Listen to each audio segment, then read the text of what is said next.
Now let's see the eclipse movement with 3D model. You can use solar system scope. It's supposed to be correct according to heliocentric model. The time, speeds, directions, and eclipse duration are to scale. Only the sizes are not to scale. They make them bigger to make it easier for you to see the movements. Set your time to August 21st, 2017 at 3:55 p.m. UTC. We'll run it for 5 hours, scaled to about 5 seconds. It's gonna be quick, but we can replay it. The time will be 3:55 p.m. to 8:55 p.m. Please focus on the Earth's rotation speed and direction, also the Moon's orbital speed and direction. See which one is faster. Ready? Go! You see that the Earth's rotation is faster. Let's zoom it. The Moon is almost like not moving. That means they're using angular speed. The Earth rotating at 15 degrees per hour. The Moon's traveling at 0.51 degrees per hour. With this angular speed, to which direction the shadow goes? Because the Earth is spinning faster to the east, the Moon's shadow goes the opposite direction, from east to west. Exactly like Najwa has shown you, only this 3D animation is using true scale of speeds according to heliocentrism.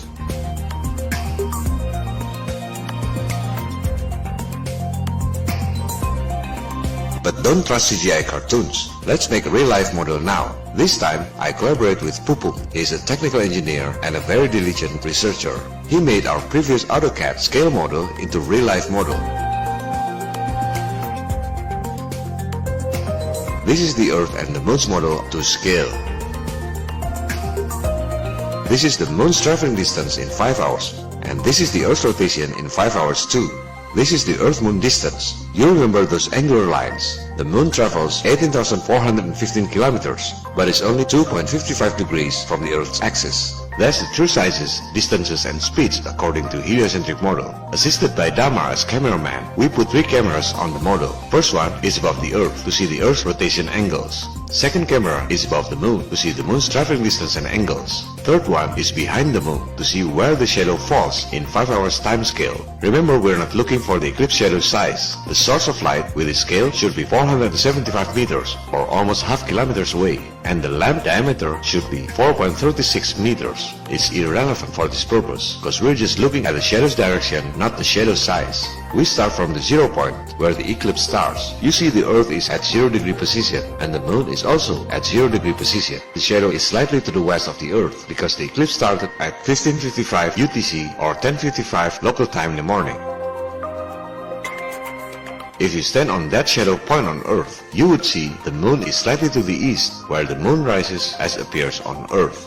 Now the Earth rotates for 15 degrees.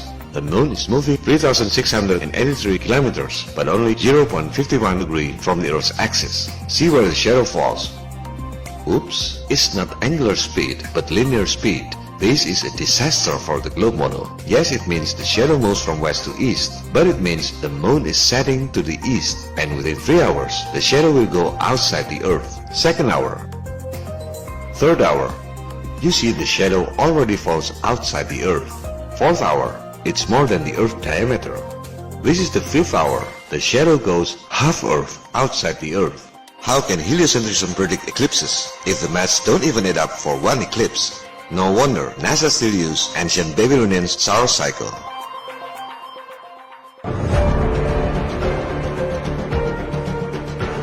Let's take a look at who are these Babylonians who invented solar cycle. Babylonians are descendants of Sumerian, the first modern human civilization 6,000 years ago, earlier than ancient Egypt. It's located in Mesopotamia, or modern-day Syria and Iraq, the birthplace of Abraham, the father of 3 religions, Hebrew, Christian, and Islam. It's the cradle of civilization. Their inventions and achievements are still used today. Astronomy, irrigation, architecture, mathematics, politics, code of law, urban planning, almost everything except internet and cable TV. They are very smart people. Their alphabets, cuneiform, consist of 400 characters, not 26 characters ABCD like us. Their numeral system is sexagesimal or base 60, not base 10 like us. Sexagesimal is very good for counting big numbers and small numbers, still used today for measuring time, angles, and geographic coordinates. They are the one who invented 360 degrees in a circle. Do you know why there are 660 degrees in a circle? is the average days of the Sun and the Moon circling the Earth in a year. The Sun is circling the Earth in 365.2425 days, and the Moon is circling the Earth in 354.3829 days. Add those numbers, you will get 719.61 days. So the average of lunar and solar days in a year is 359.8 days, rounding to 360 days. That's where the Babylonians got the idea of 360 degrees in a circle and got sexagesimal numeric system base 60. It's really natural science.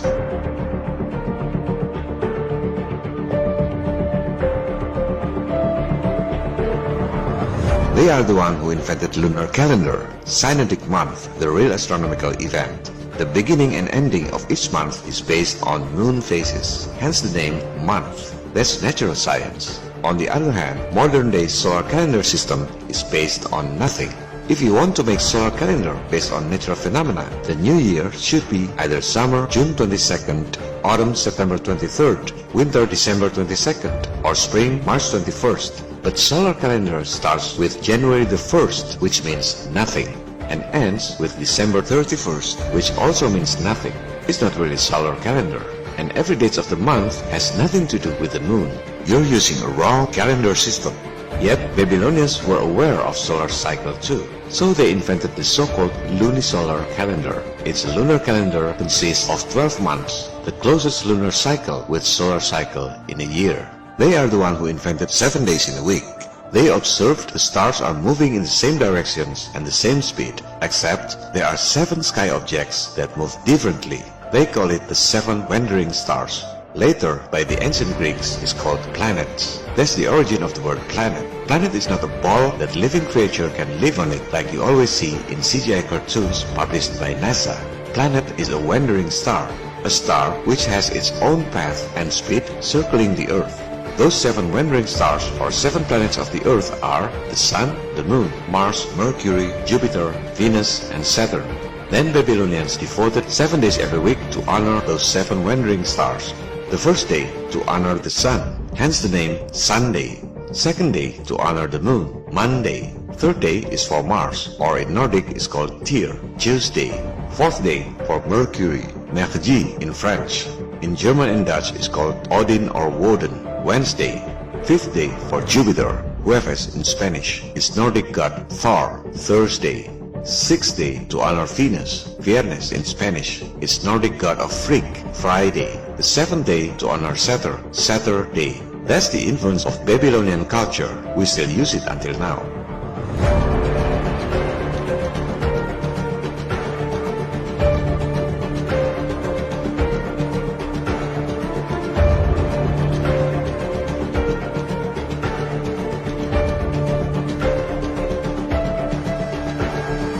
Babylonians are the ones who invented the concept of clock, the sundial. Then they divided a day by 12 hours daytime and 12 hours nighttime. Where did they get the number 12? Of course, it's the 12 zodiac constellations in a year, and it takes 12 lunar cycles or months for the sun to return to its original position.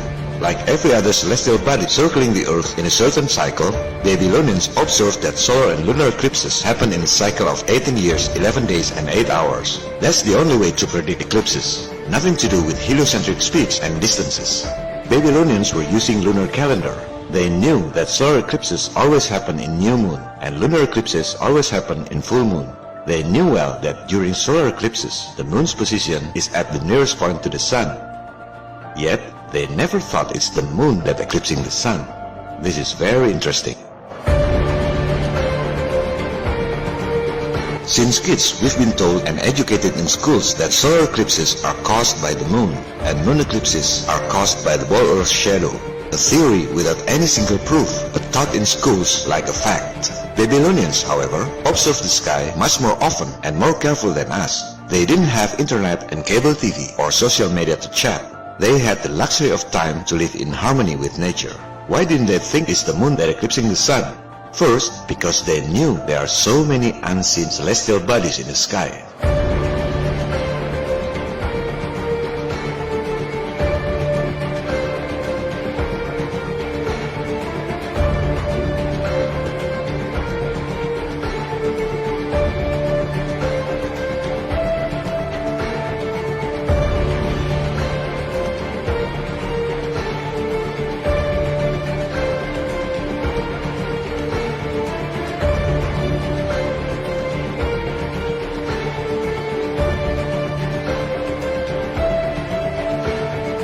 Second, because they knew the moon is behind the sun. If the moon is in front of the sun, you would see the moon is getting close to the sun before eclipses, right? But you never see it. Let's use our logics here. Why can't you see the stars during daytime? Because the sun is too bright, right? And because the stars are behind the sun. There is no star between the sun and the earth, even according to heliocentrism. All stars are behind the sun. The sun is very bright at daytime, therefore you can't see the stars during daytime. But the moon is 400 times closer than the sun, according to heliocentrism. The moon is between the earth and the sun when it's new moon, and is behind the earth when it's full moon. Sometimes you can see the moon very clear in the morning. So why can't you see the moon when it's new moon? Because the sun is too bright? Hell no. You can see every single object in front of the sun during daytime. You can see the clouds, airplanes, birds, etc. Sometimes you can see the moon in the sunlight. So why can't you see the moon when it's new moon? Because the moon is in unseen position? No, it's not correct either. Even in heliocentrism, the moon is near the sun during the new moon. So why you never see the moon when it's new moon? Because the moon is behind the sun at the time of the new moon.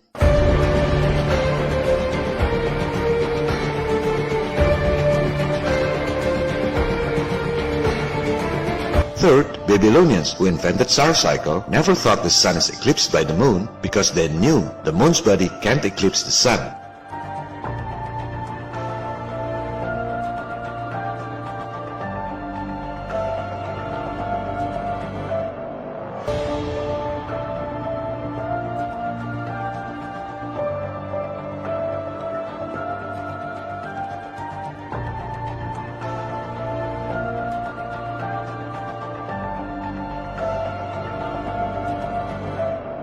Ancient people were aware of many unidentified celestial bodies that sometimes can be seen with naked eyes.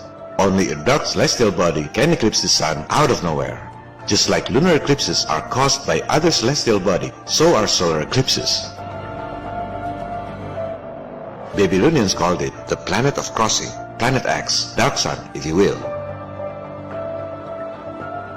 And so do every cultures in the world. In India, they call it Rahu and Ketu. In Java, Indonesia, they call it Batara Kala, not because ancient people are stupid, but because they really use their senses. Their senses told them it's not the moon eclipsing the sun, it's a dark sky object that can absorb light.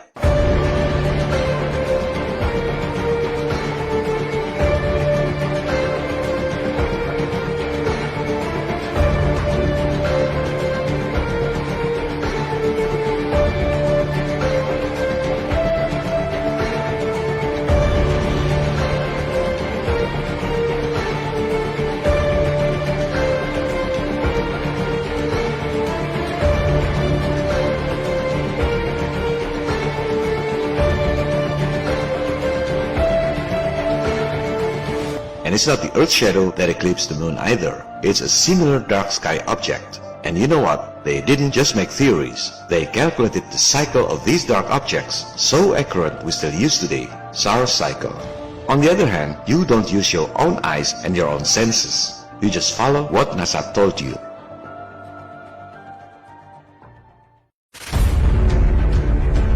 This is just to open your mind. The world is not like they told you. There are so many anomalies in eclipses. You can study the shadow using real-life scale model. I've tried with Pupung. We're using real sunlight, no question about brightness, lumens, and so on.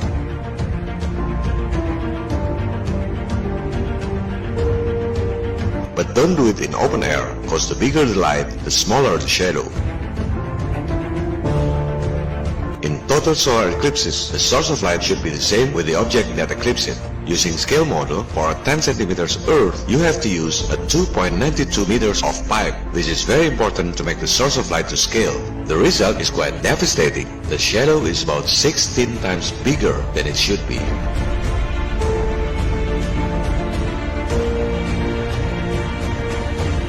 In reality, eclipse shadow size is about 70 miles or around 100 kilometers. They make it in CGI cartoons as if a 3,474 kilometers of moon from 384,000 kilometers distance can make a 100 kilometers of shadow.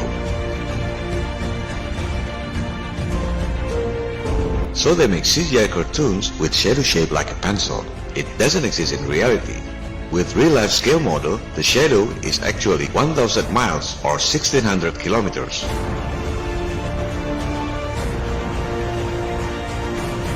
With a globe model, eclipse shadow would cover the whole Kalimantan Island.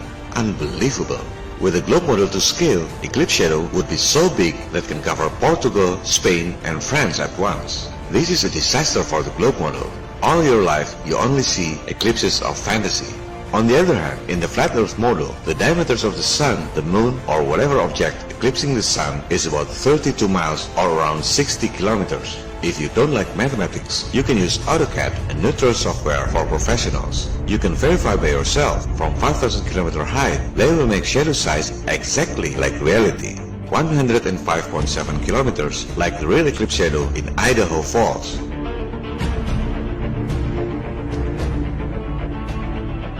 Look at the eclipse shadow speed. Umbra velocity is 1,874 miles per hour or 3,015 kilometers per hour. Their science says eclipse shadow speed is the same as the moon speed because heliocentric sun is 400 times bigger than the moon. So 5 hours movement of the moon means nothing, only makes 0.006989959 degree difference. If you like mathematics, you can verify yourself. Therefore, they say that the eclipse shadow moves at the same speed as the moon itself. It's mathematically correct with that assumptions, but it doesn't fit with reality. The moon travels at 3,683 kilometers, making shadow on Earth that spins at 1,670 kilometers, both to the same direction from west to east. The shadow should move at 2,013 kilometers per hour. But look at the reality. It moves at 3,015 kilometers per hour. It doesn't add up.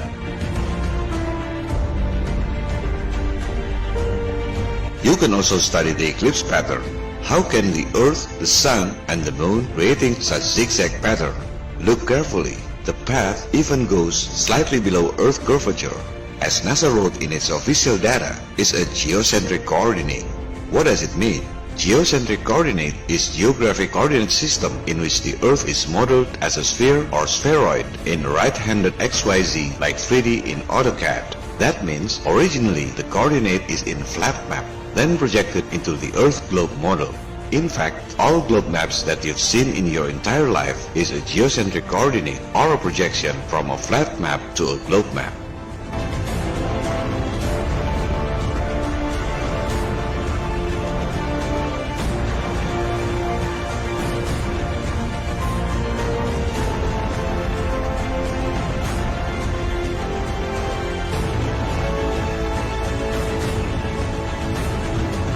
Last but certainly not least is the one that we have discussed.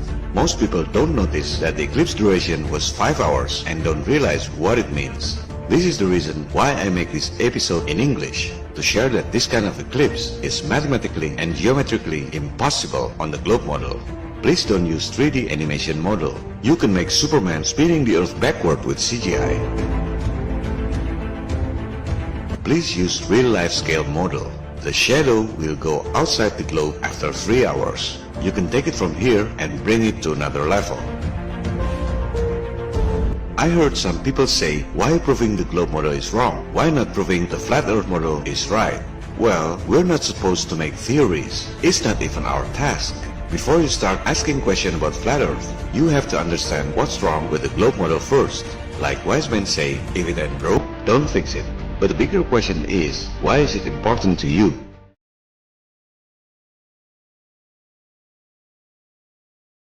If we're discussing about theories, it's okay to be wrong. It's okay to have differences. It won't cost you money if flat Earth is wrong. On personal level, it doesn't matter whether you believe the Earth is square or triangle. It only matters in social level.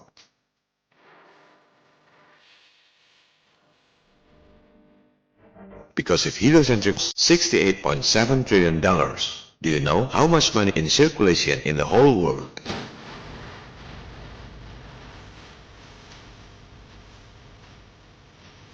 You have to look at the physical currency, the most liquid asset class of which all central banks pay attention. It's only $7.6 trillion. The world owes $68.7 trillion while the world only has $7.6 trillion. It's a debt you can never pay, ever.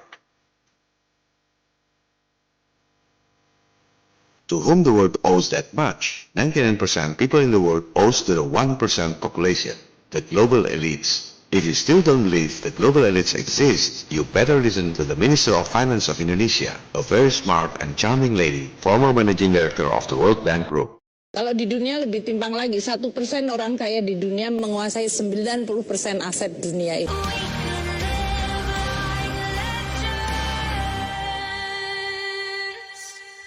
How come a very small group of people can make the others owe to them without even knowing it? Because they have rigged the systems to benefit themselves at the expense of most people on earth.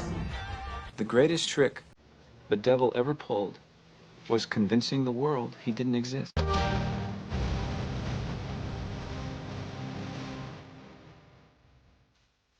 Central banks in the US and Europe are privately owned corporations with the monopoly on creating money, but with no accountability. Those financial elites control all central banks in the world through the World Bank, IMF, and their elite financial agents. The system is quite simple. All countries in the world have to face budget deficits every year. Then all governments have to issue bonds. Then the financial elites finance the bonds by creating money from thin air, because they have a monopoly on creating money.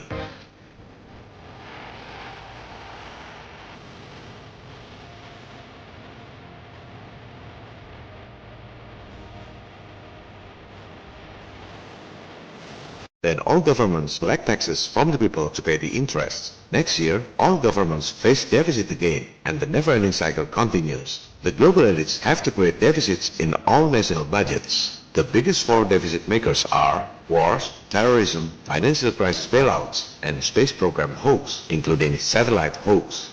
Those are the parasites that eat your stomach from the inside. That's what we have to pay from your taxes. Globe Earth hoax is the weakest link in their systems. If you hit it right, the whole system will collapse.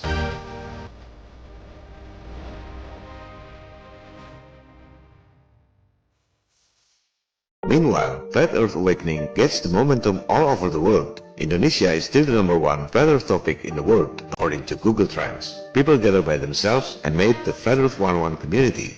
It's from the grassroots, bottom up. I didn't create them.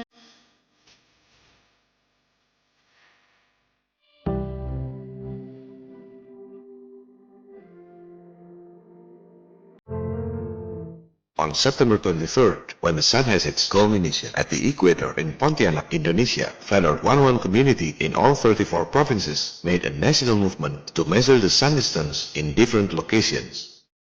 People from neighboring countries, Singapore, Malaysia, and Australia also participated in this event.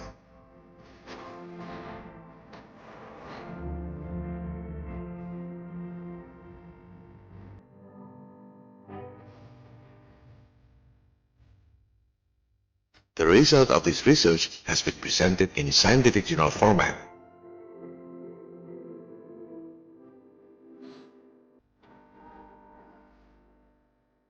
On October 28th, FE101 community made the second national movement. People in 34 provinces turned on mini Tesla coil wireless lamp.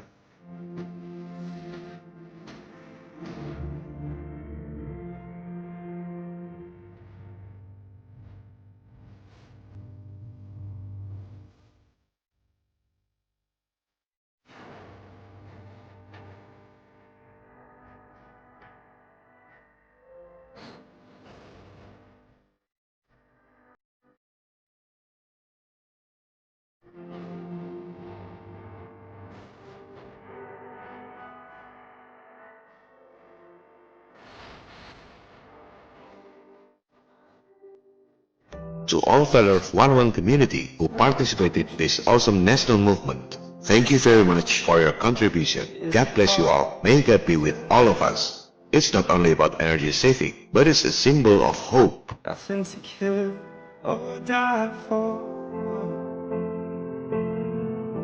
And no There are many technologies that can save your money but suppressed by the global elites.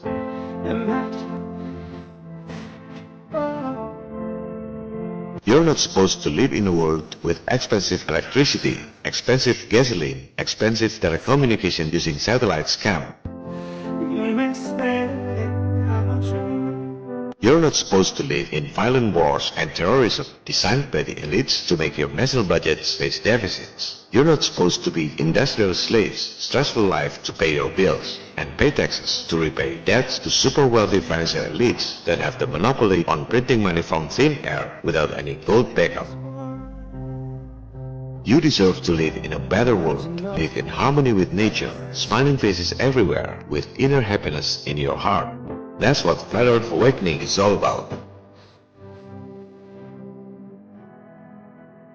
See you in the next episode. Feel free to give your thoughts on the polls. Should I make next episode in English with Indonesian subtitle like this? Or in Indonesian with English subtitle? Or just in Indonesian without English translation? Thanks for watching this channel. This is John Connor. If you're listening to this, you are the resistance. Salam People Power.